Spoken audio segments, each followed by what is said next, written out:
The stars once shined with hope. Now they only glowed with the fires of dying worlds. Commander Allison Wright stood at the viewing deck of Proxima Station and watched another refugee fleet limp into the docking bays. Her shoulders felt heavy under the weight of so many lost lives. "How many this time?" she asked, not turning away from the window. Lieutenant Gregory Martinez checked his tablet. His dark eyes looked tired. "About 7,000. Less than half of what we expected from Tau Ceti." Allison closed her eyes for a moment. 7,000 survivors from a colony of nearly 20,000. The numbers kept getting worse. The Voidborn didn't even give them warning this time, Gregory added. Just started the attack without any message or chance to surrender. The Voidborn. Even the name made Allison's skin crawl. They had appeared 5 years ago from beyond known space. Beings made of living crystal that moved like liquid and thought as one mind. They wanted planet's resources and didn't care about the people who already lived there. "Commander Wright?" a young officer approached. "The Alliance Council is meeting in 10 minutes. They asked for you to join them."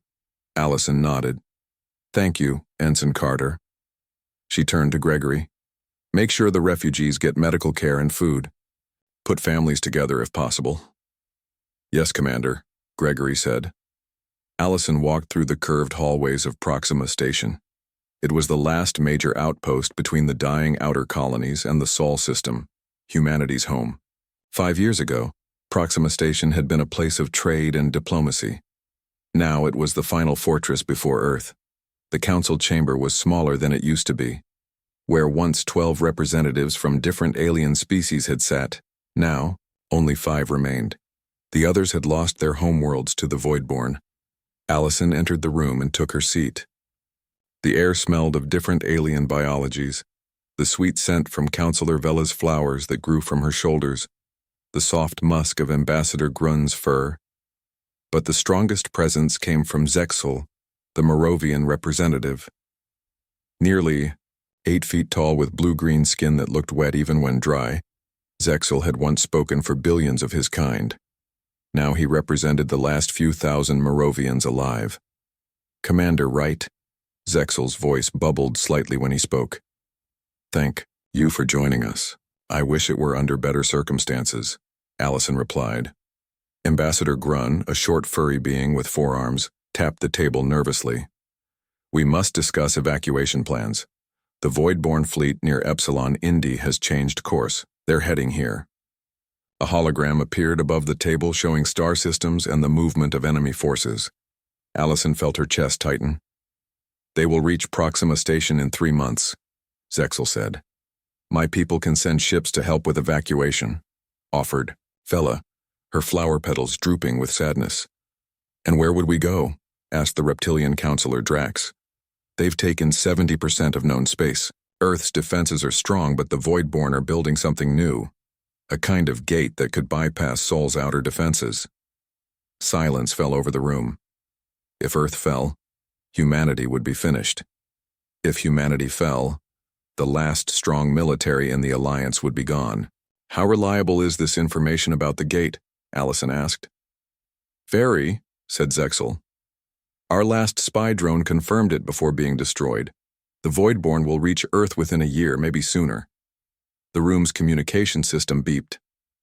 "Incoming." "Priority transmission from Earth," announced the computer.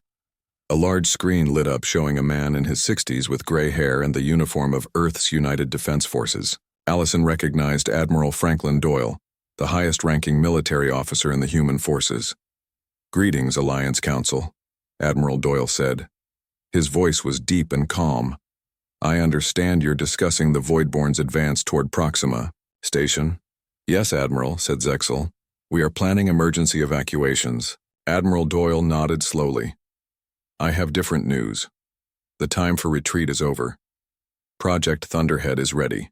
Humanity stands with its allies, and we will not go quietly into the void." The alien representatives looked at each other in confusion.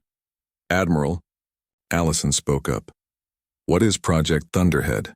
I don't have any information about it in my briefings." The Admiral's expression remained serious. "No, you wouldn't. It's been classified at the highest levels, but now it's time for humanity to show its true strength. With respect, said Grun, his fur bristling. Humanity has provided wonderful humanitarian aid and technical support, but your military vessels have proven no more effective against the Voidborn than our own. Something like a smile flickered across Admiral Doyle's face. That's because we haven't committed our real fleet yet. The room went quiet again, but with a different kind of silence, one filled with confusion and the first tiny spark of hope. What do you mean, real fleet? Asked Counselor Drax. I've dispatched Vice Admiral Patricia Carter to Proxima Station. She will arrive in 3 days with full briefing materials. In the meantime, please continue evacuation preparations as a precaution. But know this, humanity has not been idle. These past years, we've been preparing. The transmission ended, leaving the council members staring at each other. What does this mean? Bella asked, her petals turning toward Allison. Allison shook her head. I honestly don't know. Earth has strong defenses around Sol system, but nothing that could stop the Voidborn advance across the galaxy. Zexel's large eyes blinked slowly. Could your people have kept such a secret? A weapon or defense we don't know about? It's possible, Allison said, but something that could turn the tide against the Voidborn? That seems... She didn't finish the sentence. Hope was dangerous now. Hope could hurt more than acceptance. After the meeting, Allison returned to the viewing deck. The refugee ships were still unloading. People who had lost everything except their lives moved slowly through the docking area. Gregory joined her. I heard about the transmission from Earth. Do you think it's true? That we have some secret weapon? Allison watched a small child being carried by an exhausted parent. I don't know. But Admiral Doyle isn't the type to make empty promises. 3 days until this Vice Admiral arrives, Gregory said. That's a long time to wonder. Allison nodded. The stars beyond the station looked cold and distant. Somewhere, out there the Voidborn were coming closer, and somewhere else Earth was apparently preparing something no one had expected. For the first time in months, Allison felt something dangerous stir in her chest. Something she had thought was dead. Hope. Deep under the surface of Earth's moon, Admiral Franklin Doyle walked through a massive tunnel carved into the rock. His footsteps echoed as he moved alongside Vice Admiral Patricia Carter. The tunnel opened into a space so large that it seemed impossible it could exist beneath the lunar surface.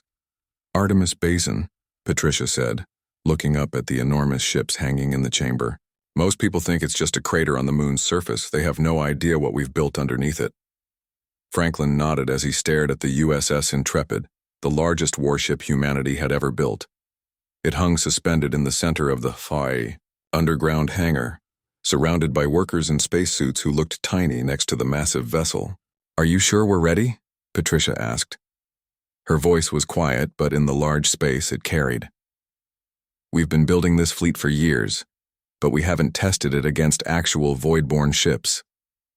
Our simulations say the weapons will work, Franklin replied, and we're out of time for more testing. The Voidborn are moving faster than we expected. They walked onto a platform that moved them closer to the huge ship. Around them, 50 other vessels of similar size were in various stages of completion. Thousands of workers moved between them like ants around fallen trees. The Alliance has no idea what we've built, do they? Patricia watched the busy scene below. No. Earth's leaders decided it was safer that way. Franklin's face looked tired. Our allies have had security problems throughout this war. Every time they made a new weapon, the Voidborn seemed to know about it before it was even used. The platform stopped at a door that led into a small meeting room. Inside, a man with messy hair and glasses looked up from a computer screen. He had dark circles under his eyes, but when he saw the admirals, he stood up quickly. Dr. Kyle Sinclair, Franklin said to Patricia, the genius who figured out how to fight the Voidborn. Kyle pushed his glasses up. I wouldn't say genius, just persistent and lucky. He pressed a button on the table and a 3D image of a Voidborn ship appeared in the air. It looked like a giant crystal with sharp edges and a strange blue glow. The Voidborn ships are basically large crystals, Kyle explained. That's why regular weapons don't work well against them. But every crystal has a frequency that makes it vibrate. If you hit the right frequency with enough power. He touched the image, and the crystal ship broke apart into thousands of pieces. Each Thunderhead ship carries special weapons that can hit that frequency, Franklin said. One ship might not be enough, but 200 ships firing together. We can shatter their entire fleet, Patricia finished. A young officer rushed into the room. Admiral Doyle, we just got word from our scouts. The Voidborn have increased their speed. They'll reach Proxima Station in 6 weeks, not 3 months. Patricia's face went pale. That changes our timeline. Can we be ready? Franklin looked out at the fleet of half-finished ships. Workers were everywhere, rushing to complete their tasks. We'll have to be. Start moving any finished ships to launch positions and contact Commander Wright at Proxima. Tell her to expect you tomorrow, not in 3 days. As they left the meeting room, Patricia looked up at the massive ship above them. We're banking everything on these ships, aren't we? Everything, Franklin agreed. If they don't work, humanity falls. And if humanity falls, the Alliance is finished. The next day, a small, fast ship arrived at Proxima Station. Commander Allison Wright and Lieutenant Gregory Martinez were waiting in the docking bay when Vice Admiral Patricia Carter stepped out. She was tall with short gray hair and eyes that seemed to notice everything at once. Commander Wright, Patricia said. We have a lot to discuss and not much time. They went to a secure meeting room where Patricia activated a device that created a field around them to prevent anyone from listening in. What I'm about to show you is Earth's biggest secret, Patricia said. She placed a small projector on the table. It showed images of enormous ships being built in hidden places throughout the solar system, inside hollow asteroids, under the surface of Mars, and deep within the moon. For 12 years, we've been building our response to the Voidborn, Patricia explained. 200 Thunderhead-class warships plus support vessels. Allison stared at the images. 12 years? But the Voidborn only appeared 5 years ago. Patricia nodded. We detected them long before they reached Alliance space. Our deep space probes picked up unusual energy signatures moving toward us. Earth's leaders decided to prepare in secret. Why keep it secret from your allies? Gregory asked. Partly because we weren't sure what we were dealing with. And later, when we saw how easily the Voidborn learned about Alliance defenses, we decided to keep our true capabilities hidden. Patricia showed them an image of a strange-looking weapon. This is a resonance cannon. It produces energy waves that can break Voidborn crystal structures. If you have all this, Allison said, why haven't you used it yet? Do you know how many people have died while you waited? Patricia's expression hardened. We have one chance, at this.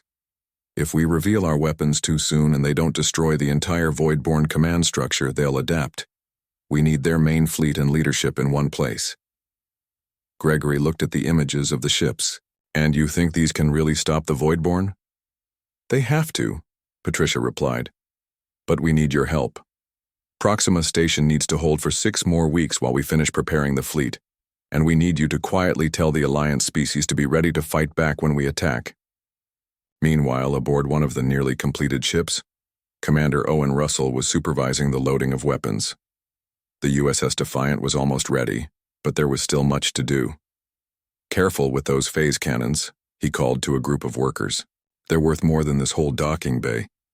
Lieutenant Samantha Coleman approached him with a computer tablet. Final crew assignments, sir. We're still short on experienced navigation officers. Owen looked at the list and sighed. We'll manage.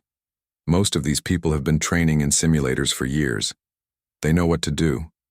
Samantha looked up at the massive ship. Do you really think this will work, sir, that we can beat them? Owen's eyes followed hers to the ship above them. It has to work. We've got nowhere else to run. Back at Proxima Station, Allison stood with Patricia at the viewing window watching the stars. 6 weeks, Allison said. Can you really be ready in time? We have to be, Patricia answered. Every shipyard in the solar system is working around the clock. But Proxima Station must hold until we arrive. If this station falls too soon, the Voidborn might not commit their entire fleet. We need them all here.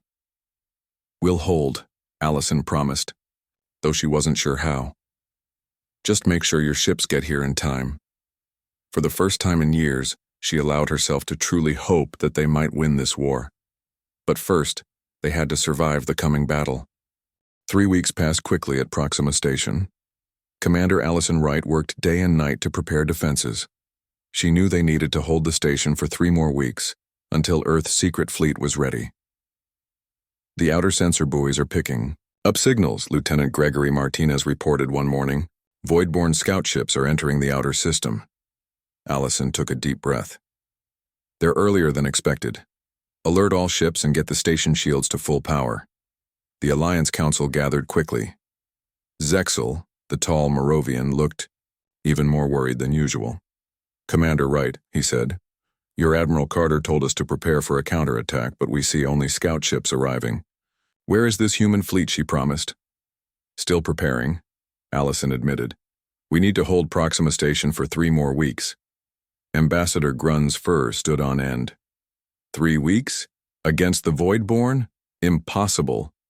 Not impossible, Allison said firmly. Difficult, yes, but we have a plan. The plan came in the form of a small fleet of human vessels that arrived the next day.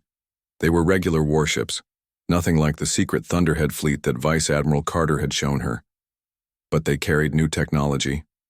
Captain Ethan Blackwood of the USS Dauntless contacted the station as his ships moved into defensive positions. His face appeared on the main screen, young for a captain with determined eyes. Commander Wright, we're here to assist with defense and evacuation, he said. Admiral Doyle sends his regards. Allison met Ethan in person an hour later. Your ships don't look special, she commented. Ethan smiled slightly. They're not the main fleet, if that's what you mean. But they've been upgraded with some new technology, enough to surprise the Voidborn and buy some time. How long can we hold them off, she asked. Long enough, Ethan replied, though he didn't sound completely sure. The first real attack came 2 days later. 5 large Voidborn ships appeared at the edge of the system. They moved with strange grace for such large objects, their crystal surfaces reflecting starlight. All ships, defensive positions, Allison ordered from the command center. Civilian vessels continue evacuation through the secondary jump point. The Voidborn ships fired first, beams of energy that shimmered. With an unnatural blue light, where they hit the station's shields, the energy sparked and scattered. But when they hit the human ships, something different happened. The energy seemed to slide off special shields that glowed with a faint orange light. They're testing our new shield harmonics, Ethan explained over the comm. These are prototype defenses based on the main fleet's technology. Not enough to win, but enough to hold them back for a while. The human ships returned fire. Their weapons weren't the full resonance cannons that would be on the Thunderhead ships, but they still caused visible damage to the Voidborn vessels. One smaller crystal ship cracked along its side, leaking blue energy into space. The battle lasted 6 hours before the Voidborn retreated. It was the first time Allison had ever seen them pull back. They'll be back with more ships, Ethan warned during the damage assessment. They're learning about our defenses. Then we'll teach them something new each time, Allison replied. Over the next 2 weeks, the attacks grew larger and more frequent. Proxima Station took damage and 3 human ships were destroyed, but they continued to hold. The Alliance representatives watched the human defenders with growing respect. They fight as if victory is certain. Zexel observed one day watching the battle from the command center. Even when they are clearly outnumbered, that's because they know something we don't, replied Counselor Drax. They know help is coming. With each passing day, more civilians evacuated through the secondary jump point. The station grew emptier, but those who remained fought harder. Then came the day they had all feared. Multiple jump signatures detected, called out a sensor officer. Hundreds of them. The main Voidborn fleet has arrived. Allison stared at the sensor screen, watching as thousands of crystal ships appeared like stars being born. They filled the space around Proxima's moons, their blue glow casting eerie light across the system. How much longer until Earth's fleet is ready? Gregory asked quietly. 4 days, Allison answered. We need to hold for 4 more days. Captain Ethan's face appeared on the main screen. Commander, we've received new orders from Admiral Doyle. Our remaining ships will cover the station. You need to get the last evacuation vessels out and prepare to abandon the station. We can't abandon Proxima, Allison protested. If we lose this position— The Admiral was very clear, Ethan interrupted. The Thunderhead fleet is almost ready. They'll meet the Voidborn here, but we need to get all essential personnel out first. Allison knew arguing was pointless. Very well, Captain. We'll begin final evacuation. For the next 3 days, they conducted a fighting retreat. Human ships took the brunt of the assault while the station's defenses weakened. More evacuation ships escaped through the secondary jump point, carrying the last civilians and most of the military personnel. On the 4th day, with the station's shields failing and only Allison's command team and the Alliance representatives remaining, she received an encrypted message. Hold position for 12 more hours. Thunderhead Fleet. Launches today. Allison gathered everyone in the command center. I just received word from Earth. The fleet is on its way. But we need to hold this position for 12 more hours. Gregory looked at the tactical display showing the Voidborn ships surrounding them. How are we supposed to do that? Our shields are at 20% and falling. We use everything we have left, Allison said simply, and we don't give up. She turned to the Alliance representatives.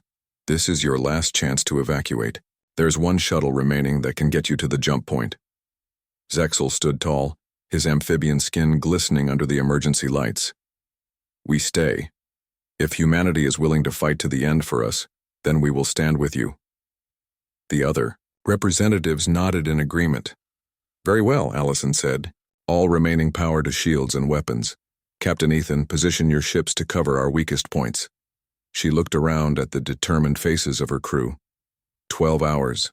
We just need to hold for 12 hours. Outside the station, the crystal ships began to move. The final battle for Proxima Station was about to begin. The final battle for Proxima Station began with a wave of blue energy that washed over the shields. Alarms blared throughout the station as power levels dropped. Shields down to 15%, a young officer called out. Allison gripped the command console tightly. Reroute power from non-essential systems. Decks 5 through 12 can go dark. Gregory worked quickly at his station. That will buy us maybe an hour of shield power. Then we'll find another hour after that, Allison said firmly, and another after that. Outside, Captain Ethan's remaining ships moved in a defensive pattern around the station. The USS Dauntless led the formation, its engines glowing bright as it maneuvered between attacking Voidborn vessels. Commander Wright. Ethan's voice came through with static. We're drawing fire from the North Quadrant. Can you support with station batteries?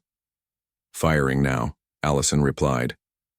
The station's weapon systems came to life, sending pulses of energy toward the crystal ships. One of the smaller Voidborn vessels cracked along its side, but 3 more took its place. The enemy seemed endless, a sea of crystal spreading across space. Hours passed. The station shook with each hit. Systems failed one by one as power was diverted to keep the shields active. Shield power at 8%, Gregory reported. We've lost the east docking bay. Zexel stood beside Allison, his tall frame bent slightly as he studied the tactical display. Your people fight with remarkable skill, Commander, but there are too many. We just need to hold a little longer, Allison said, checking the time. 8 hours had passed, 4 more to go. Suddenly, a massive blast rocked the station. The lights flickered and died, replaced by dim emergency lighting. Direct hit to the power core, Gregory reported. Shields are failing. Captain Ethan's face appeared on a small screen. Blood trickled from a cut on his forehead. Commander, we've lost the Valiant and the Defiance. The Dauntless can't hold much longer. Allison made a quick decision. Captain, pull your remaining ships back to the station. We'll make our last stand together. The USS Dauntless and 2 smaller vessels limped toward the station's remaining docking bay. Allison met Captain Ethan and his surviving crew at the airlock. 9 hours, Ethan said as they rushed to the command center. Think we can hold for 3 more? We have to. Allison replied. With the station's shields failing, they sealed off sections and focused defenses on the command center and critical systems. The Voidborn pressed their attack, sensing victory. They're launching boarding craft, Gregory warned as new alarms sounded. Allison hadn't expected this. The Voidborn rarely boarded stations. They preferred to destroy them from afar. All security. Teams to defensive positions, she ordered. We need to hold the command center at all costs. The first sounds of fighting came from the outer sections. Security teams reported encounters with Voidborn ground forces, crystalline beings that moved like liquid and reformed when damaged by normal weapons. They're testing us, Ethan said grimly. Learning our weaknesses before the final push. 11 hours had passed. Just one more to go. The station shuddered continuously as more systems failed. Ambassador Grun approached Allison, his fur singed from helping repair a power conduit. Commander, if your fleet doesn't arrive soon. It will, Allison said, though doubt had begun to creep into her mind. What if the Thunderhead fleet wasn't ready? What if they had all been abandoned? A sudden explosion rocked the corridor outside the command center. The doors bulged inward as something powerful struck them from the other side. They're here, Zexel said, his voice calm despite the danger. Security officers took positions, weapons ready. Allison and Ethan stood at the front, their own weapons drawn. The doors broke open. Crystal figures poured through, their bodies catching light and reflecting it in strange patterns. They moved with terrible purpose. Fire, Allison shouted. The defenders unleashed everything they had. Regular weapons did little damage, but the special rifles from Captain Ethan's ship caused the crystal beings to crack and shatter. The battle for the command center was fierce. Slowly, the defenders were pushed back toward the central console. More Voidborn entered through the broken doors. 11 hours and 45 minutes, Gregory called out, firing at a crystal figure that had nearly reached him. Just 15 more minutes. We might not have 15 minutes, Ethan replied, reloading his weapon. Allison watched as their perimeter shrank. They were running out of room and ammunition. The Voidborn pressed closer, their crystal bodies making odd sounds as they moved. Then, just as hope seemed lost, Gregory shouted from his console. Multiple jump signatures detected. His voice was filled with disbelief. Hundreds of them, they're huge. The Voidborn in the command center paused, as if receiving new information. The crystal beings turned, seemingly confused. It's the fleet, Allison said, her voice barely above a whisper. They made it. Outside the station, space itself seemed to tear open as hundreds of jump points formed throughout the system. From each emerged a massive human warship, each one larger than anything the galaxy had seen before. In the command center, they managed to restore power to one view screen. The image showed enormous vessels moving into formation, their hulls marked with Earth's symbols and names like USS Resolute, USS Guardian, and USS Intrepid. The Thunderhead fleet, Ethan breathed. They really are real. Admiral Franklin Doyle's voice broadcast across all frequencies. This is Admiral Doyle, of the Earth Defense Fleet. To all Allied forces, take shelter. To the Voidborn, your extinction begins now. The Voidborn in the command center suddenly retreated, rushing back toward their boarding craft. They seemed to recognize the new threat. Get to shelter, Allison ordered her people. Find the most protected area of the station. They rushed to the station's core where the thickest walls would protect them. Through small viewing ports, they watched as the human fleet moved into position around the Voidborn armada. 200 Thunderhead-class warships, each the size of a small moon, formed a sphere around the enemy. Energy built up around, their hulls glowing with increasing intensity. The resonance cannons, Ethan explained. They're charging. When the human vessels fired, they didn't release beams or projectiles. Instead, waves of energy pulsed outward, invisible except where they touched crystal. And there the effect was immediate and devastating. The Voidborn ships began to vibrate. Cracks appeared across their surfaces, spreading like lightning. Smaller vessels shattered instantly, while larger ones broke apart more slowly, their pieces drifting apart. In moments, hundreds of enemy ships were reduced to floating crystal shards. The remaining Voidborn vessels tried to flee or fight back, but the human fleet moved with practiced precision, catching each enemy ship in the deadly energy waves. From the station's core, Allison and the others watched in amazement as humanity's greatest fleet destroyed the seemingly invincible enemy. It worked, Gregory said in wonder. The resonance weapons actually worked. Zexel stood silently for a long moment before speaking. Your people have saved us all. After 5 years of defeat and retreat, the tide has turned. Allison nodded, tears in her eyes. Yes, the war isn't over, but today we won. One day after the battle, Commander Allison Wright stood in the observation deck of the USS Resolute. The massive flagship of humanity's fleet made Proxima Station look small by comparison. Through the large windows, she could see repair ships working on the damaged station, while other vessels collected the crystal remnants of the Voidborn fleet. Quite a view, isn't it? Admiral Franklin Doyle said as he joined her. Allison nodded. I still can't believe it worked. After 5 years of running and losing, we actually won a battle. The first of many, Franklin assured her. But it wasn't without cost. 43 human ships had been destroyed in the battle, along with hundreds of brave crew members. The USS Dauntless was among the lost vessels, though Captain Ethan had survived and was now helping coordinate rescue operations. Why did you wait so long? Allison asked the question that had been bothering her. How many lives might have been saved if you had used this fleet earlier? Franklin's face showed the weight of that decision.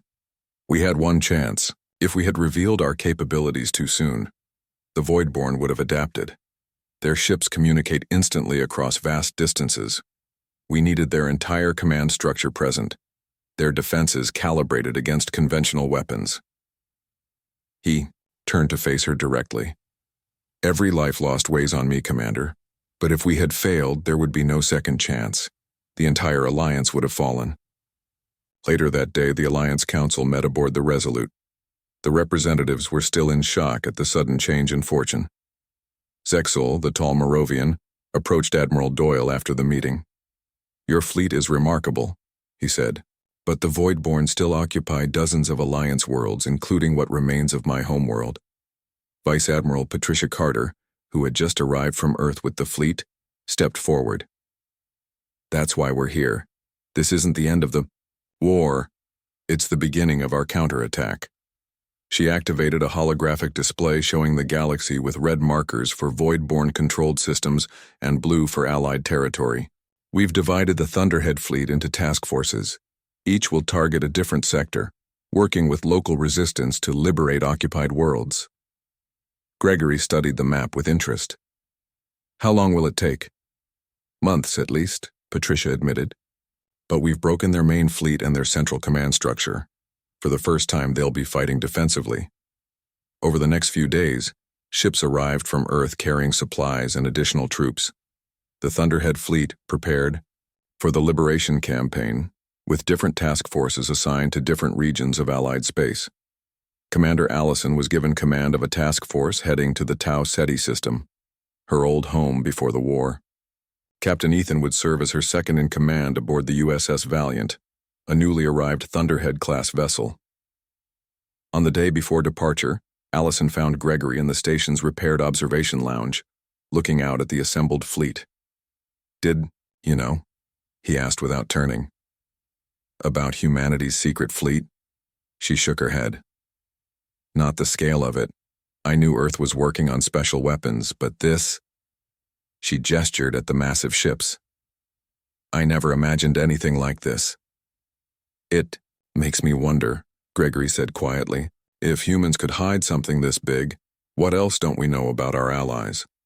Allison had wondered the same thing. The war had changed everyone, made them more cautious, more secretive. Rebuilding trust would be as important as rebuilding worlds.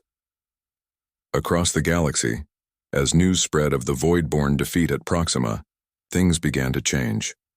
On occupied worlds, people who had lived under crystal tyranny for years began to whisper about resistance. Underground movements grew stronger, emboldened by stories of the human fleet. On a small farming colony in the Epsilon Indy system, Dan Harris heard the news from a secret radio. For 3 years, He had worked as a slave in the crystal mines, while void-born ships hovered in the sky above. That night he told his fellow workers about humanity's victory. "They'll come for us too," he promised. "We just need to be ready." The next morning, when the crystal overseers came to collect the workers, they found the humans standing together, tools in hand, no longer afraid. It was a scene repeated on dozens of worlds as hope returned to places where it had long been forgotten. Admiral Doyle watched from the bridge of the Resolute as the first task forces jumped to their destinations. Each carried the means to break the void-born hold on occupied systems. But more importantly, each carried hope. "Do you think we can really win this war?" Patricia asked, standing beside him. "I think we already have," Franklin replied. "The void-born believed they were invincible. Now they know they're not. That changes everything." As Allison's task force prepared to jump to Tau Ceti, she made a final call to the station. Zexel answered, his large eyes showing new energy. "Commander Wright," he said. "I will be joining the task force heading to my homeworld. I want to be there when it is liberated." "I understand," Allison replied. "We all have homes to reclaim." "Before you go," Zexel said, "I want to thank you. Not just for the victory, but for giving us hope when it seemed lost." Allison smiled. "It wasn't me, it was humanity as a whole." "Perhaps," the Moravian agreed. "But you held Proxima Station against impossible odds. That kind of courage spreads, Commander, like fire." The USS Valiant moved into jump position. On the bridge, Allison took her command chair with Ethan and Gregory at their stations nearby. "All systems ready," Ethan reported. "Task forces in formation. Jump coordinates locked on Tau Ceti," Gregory added. Allison looked at the view screen showing the other ships of her task force. Powerful vessels built in secret over many years, crewed by people determined to free the galaxy. "Signal the fleet," she ordered. "We jump in 5 minutes." As the countdown began, Allison thought about all that had happened. 5 years of retreat and defeat had taught the Alliance valuable lessons about resilience and determination. Now it was time to use those lessons. The jump engines powered up, creating the familiar blue glow around the ships. In moments, they would be at Tau Ceti, bringing freedom to a world that had suffered too long. "Task force is ready, Commander," Ethan said. Allison nodded. "Then let's bring hope to the stars. Jump now." The fleet vanished in flashes of blue light, heading toward occupied worlds where people waited for salvation. The war wasn't over, but a new chapter had begun, one where humanity led the way not as conquerors, but as liberators.